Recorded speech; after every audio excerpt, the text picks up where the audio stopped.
how worried are you about market levels and trade wars?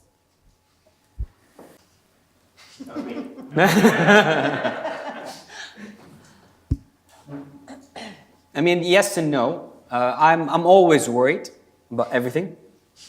Ever since I was a kid, I'm always finding things that could go wrong.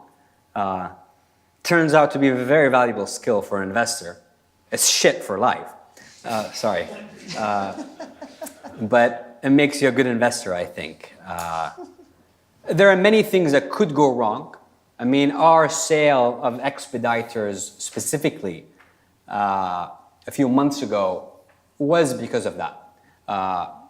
And while we always talk about not making macro bets or making decisions based on macro bets, when we find ourselves in a situation where there is a potential macro event that could severely hurt a company that we own, that is not priced into a stock, then that's an obvious sell, and vice versa. I think sometimes that's an opportunity to buy.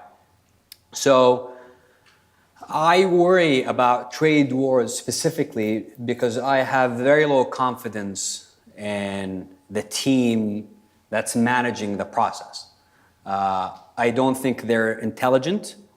I don't think they know what they're doing. And I don't think they understand the ramifications of getting it wrong. And that worries me a lot. Now, how does that translate into portfolio decision is a different matter. In some cases, again, with a 5 to 10 year view, which is how we make decisions, a lot of these things don't matter, but some do, like the case of Expeditors. Another way to essentially also build that into our thesis for the ideas is to expect higher volatility in markets, which means that we need to think about that when we are building a position or exiting a position. It also means we have to think about that when we're thinking about cash in the portfolio. And so it does feed to some of the portfolio decisions, even if it rarely feeds into individual security positions, unless it's a very obvious thing, like the case of Expeditors.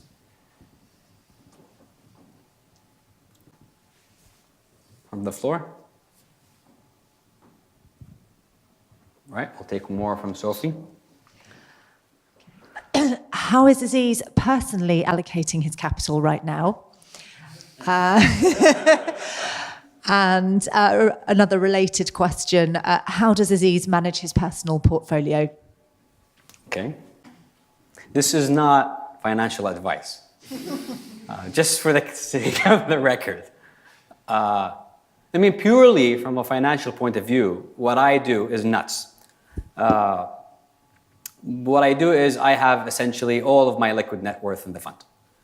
I have a little bit of cash outside, and I have a couple of illiquid assets, but basically everything else that I own that's liquid is in the fund. That goes against every financial theory and everything that any financial advisor will tell you to do, and I agree. The reason I do it has absolutely nothing to do. I don't do it from the point of view. I'm basically betting on the fund. I'm betting on equities, which is also how I generate my personal income. There are so many reasons why this is wrong from a financial advisory point of view. The reason I do it is that I think it makes me a better investor. So I do it because I think I have to eat my own cooking. And I also think that it makes me think about risk really hard. Knowing that I have so much to lose.